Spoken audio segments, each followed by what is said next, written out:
Welcome to the deep dive. Great to be diving in again. So today we're shifting gears a bit, aren't we? Moving away, maybe, from the really nitty-gritty mathematical details of Aryabhata's Aryabhatiya. That's right. We've spent a good amount of time looking at the technical side, how brilliant it was, how it traveled the world, its impact. Absolutely.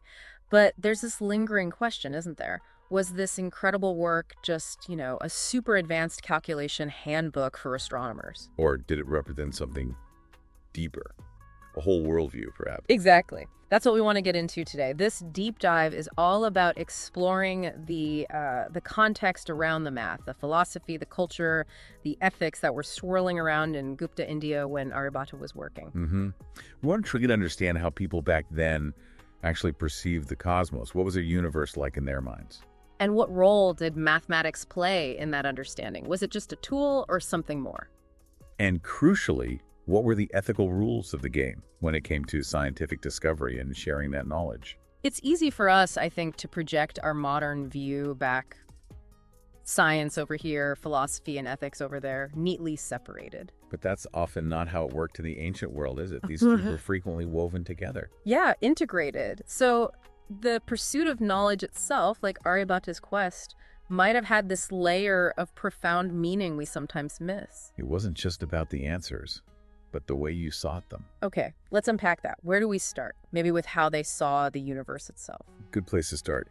It seems pretty clear that Aryabhata's astronomy, and likely the thinking of his time, was anchored in this belief that the universe isn't chaotic. Not random. No, quite the opposite. Fundamentally ordered, harmonious. There's this key concept in Indian thought, Gita. I come across that. It's like the underlying cosmic order, the rhythm of the universe. That's a good way to put it. The inherent principle that governs everything keeps it all in balance. And the really fascinating part for our discussion is how they believed you could understand it to Ta. Okay. Through mathematics. gaṇitaṃ. So math wasn't just for counting or measuring fields. Far from it. It was seen as the key, the language almost, that could unlock the secrets of this cosmic harmony. Wow. And you see hints of this right in the Aryabhatiya itself, don't you? You absolutely do. Right at the very beginning, the first verse of the Gītikāpāda, the opening section. What does it say? Well, it starts with reverence, an invocation to Brahman. Brahman, okay, the ultimate reality, the sort of all-encompassing principle in Hinduism. Precisely, the ground of all being. Yeah. And then, immediately after paying respect to Brahman, what does Aryabhata list? Let me guess. Math. You got it.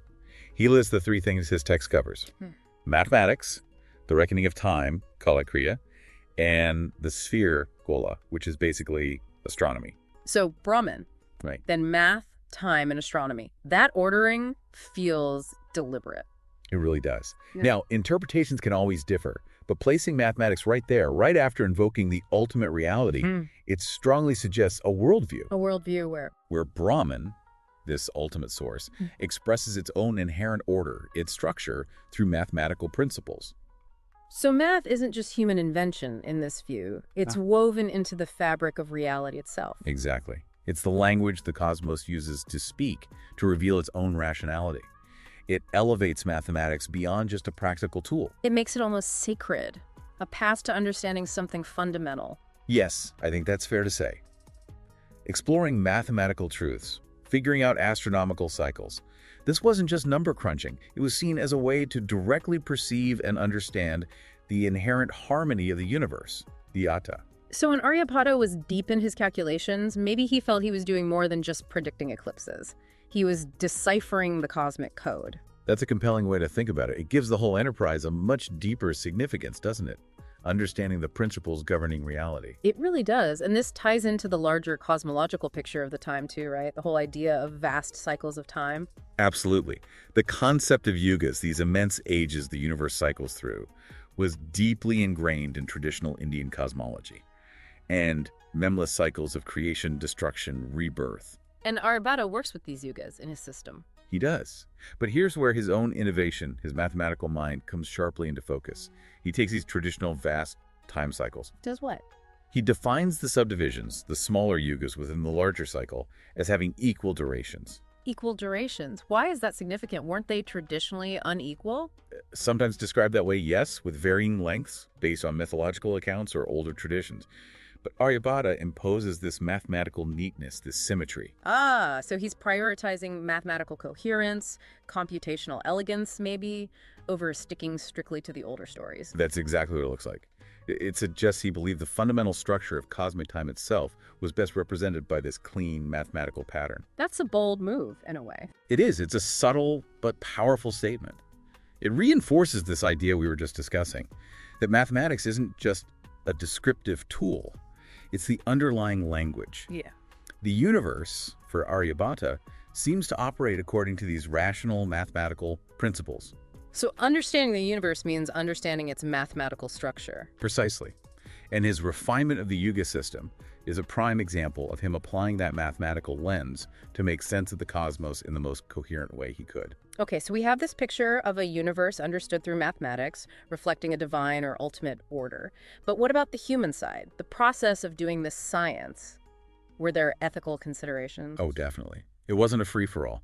The Aryabhatiya, even if not explicitly an ethics textbook, certainly implies a strong ethical framework around knowledge, jnana. Jnana, knowledge itself. What were the key principles? Accuracy, intellectual honesty. These seem paramount. And you have to remember the context. Right, this wasn't just theoretical. No way. Astronomical knowledge was incredibly practical. It determined the calendar. Which affects festivals, rituals. Agriculture, when to plant, when to harvest. Even things like astrology, which was often intertwined with astronomy then. Getting the calculations wrong wasn't just an academic mistake. It could mess things up for society. Big time. Exactly. There were real-world consequences. So the pressure for accuracy, for integrity in your calculations and observations must have been immense. And Aryabhata himself addresses this, doesn't he? I remember reading something about a warning he gives. He does. It's quite striking. Right at the end of the Gītikāpāda, the section on the celestial sphere, the very last verse. What does he warn against? He warns against anyone creating what he calls pratikañcukaṃ of his work. Pratikañcukaṃ, what does that mean? It's usually translated as something like counterfeit, distortion, or false imitation. Essentially, deliberately misrepresenting or corrupting his findings. So intellectual fraud, basically. Plagiarism or deliberate distortion. Yes. And look at the consequences he attaches to it. He says anyone who does this will destroy their own good merit, their puja, and even shorten their lifespan, their ayus. Wow.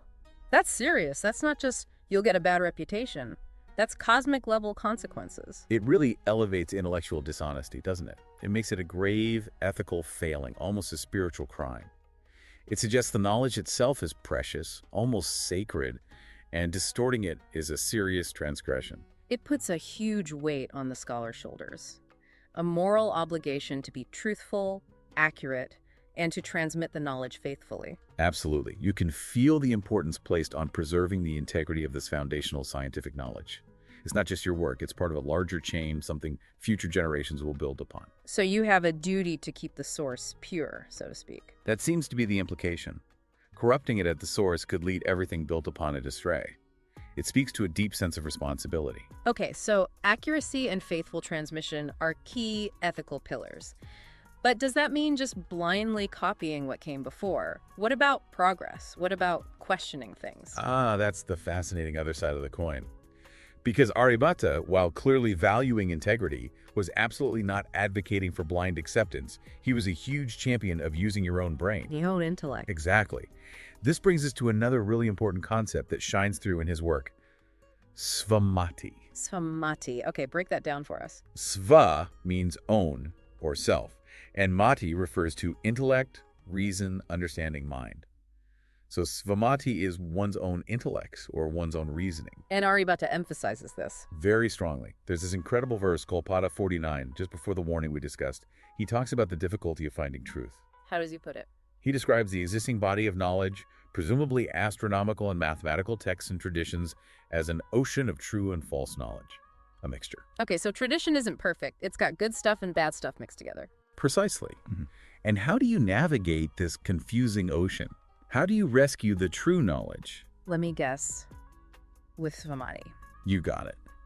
He says he does it svamatināvā, by the boat of my own intellect. The boat of my own intellect. That's a fantastic image. Isn't it? It powerfully conveys the idea that, yes, you engage with tradition, you learn from the ocean of existing knowledge, but ultimately, the tool you use to discern truth from falsehood, to navigate safely, is your own critical intelligence, your buddhi, your mati. So it's an ethical duty almost, not just to preserve knowledge, but to actively analyze it, to test it. Yes, that's the implication.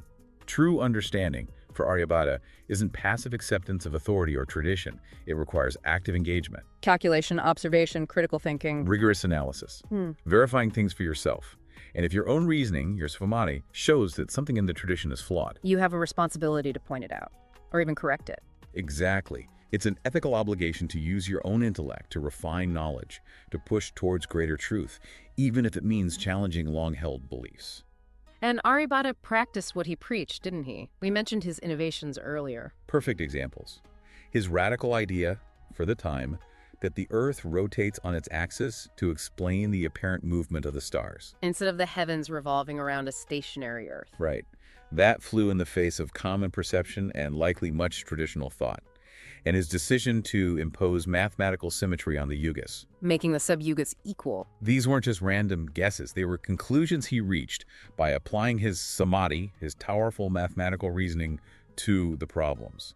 He saw inconsistencies, or perhaps mathematically less elegant solutions in the existing models, and he used his own intellect to propose better ones. So svamatināvā is the engine of innovation, driven by an ethical commitment to reasoned inquiry. Beautifully put. It shows this incredible intellectual courage, grounded in the belief that your own reasoned conclusions, properly derived, hold authority. Even against the weight of tradition. Which leads us to think about that balance, doesn't it? Tradition versus innovation. How did Aryabhata navigate that? It sounds like a tightrope walk. It really does seem like a careful balancing act. His work clearly shows he respected and built upon the existing Indian astronomical traditions. He didn't just throw everything out and start from scratch. He used the established concepts, the terminology. He operated within that lineage, that stream of knowledge, but he wasn't bound by it uncritically. That ocean of true and false knowledge idea again. Exactly. Gola 49 is so telling. It implies that tradition itself is not monolithic or infallible. It needs to be examined, sifted through, using the tool of samadhi. So the ethical scholar has this dual role. That's how I see it emerging from his work. On one hand, you have a responsibility to understand and preserve the genuine wisdom, the authentic core passed down through tradition. You need to respect your intellectual ancestors. But you also have an equally important responsibility to use your own gaṇitaṃ mathematics and svamatināvā reasoning to rigorously test that tradition, to identify the false bits in that ocean. And refine it, correct it where necessary. Yes, to improve upon it in the ongoing pursuit of satya, of truth. It's not about rebellion for its own sake, nor blind obedience. It's about responsible evolution of knowledge. That's a great way to phrase it. A dynamic engagement where respect for the past is coupled with the courage to innovate based on reasoned evidence and calculation. It's quite a sophisticated epistemology, isn't it? Balancing lineage with individual critical thought. It really is. It avoids the pitfalls of being stuck in the past, but also avoids carelessly discarding accumulated wisdom. When you put all these pieces together, the view of a harmonious, mathematically ordered cosmos, the high ethical premium placed on accuracy and intellectual honesty, the championing of samadhi, the scholar's own reasoning, and this careful dance between respecting tradition and driving innovation. It paints a picture of the scholarly life, the pursuit of knowledge, as something more than just a job, doesn't it? It really starts to feel like something else, maybe. A kind of disciplined path, a practice. You mean like a sadhana, like a spiritual or ethical discipline? Perhaps. That might be one way to frame it. Think about it. Doing the work with absolute integrity, with meticulous care and calculation and observation, constantly applying critical self-awareness through svamatināvā, wrestling with complex ideas. It requires discipline, focus, honesty. Exactly. These aren't just professional standards in the modern sense. In that worldview, where understanding the cosmic order was potentially a way of connecting with deeper truths, satya, maybe engaging in this scholarly work ethically was itself seen as a path. A path towards what? Towards understanding reality more deeply. Plausibly, yes. A way to align oneself with the rational, ordered nature of the cosmos through the very act of studying it with integrity and intellectual rigor. That gives the whole endeavor a profound sense of purpose, a deep responsibility. It's not just about publishing papers or getting famous. No, it imbues the work with meaning. The how becomes just as important as the what's. Conducting science ethically becomes part of the journey towards truth itself. So when we look back at Aryabhata and the Aryabhatiya through this lens, we see more than just equations and planetary models. Much more. We see a glimpse of a scientific mind embedded within a rich worldview. A worldview that connects the precision of numbers to the harmony of the universe. And one that held intellectual honesty and reasoned inquiry, samadhi, as incredibly high ethical values. Yes, alongside a complex understanding of how to engage with tradition, respecting it, learning from it, but never being afraid to question and refine it using one's own critical faculties. It's a really sophisticated approach, harmonizing that respect for lineage with the courage, the ethical imperative almost, to use your own reason. It truly is. It presents a model of scholarship that feels remarkably relevant even today. Which brings us to a final thought, perhaps, for you listening.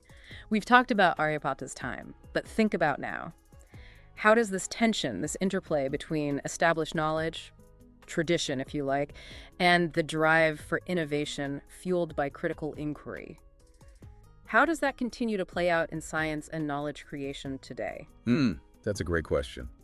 What are the ethical responsibilities of scientists, scholars, creators today as they navigate that same ocean of true and false knowledge, especially with information and misinformation spreading so rapidly? Something to definitely chew on. It shows how looking back at figures like Aryabhata isn't just history, it can spark reflection on our own times. Absolutely. Well, this has been fascinating, really getting under the surface of the Aryabhatiya. It adds so much depth beyond just the scientific results. It really does. And next time on the deep dive, we'll be tying all these threads together. We'll aim for an overall conclusion, looking back at Aryabhata's incredible scientific contributions, their lasting impact, and weaving in these philosophical and ethical dimensions we've explored today. A final synthesis of Aryabhata's world. Exactly. So please join us then for the concluding chapter in our deep dive into Aryabhata.